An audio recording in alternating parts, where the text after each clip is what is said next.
Okay, so here's a fun idea for a doggy birthday party.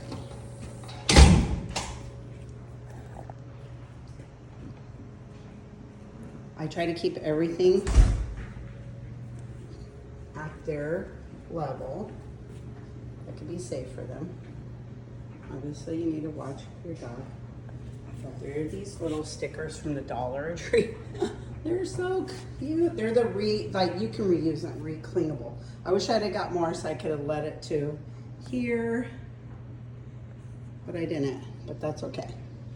And then when you walk in, it's pretty much at their level, their little birthday.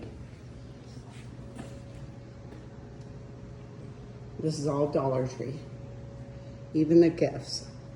I wouldn't buy treats from the Dollar Tree because I don't know how safe they are to dogs, but I do buy a toy according to the dog. Like the 2 toys I have in there are pretty sturdy, good size because the Bandit is a healer. So there we go. So cute.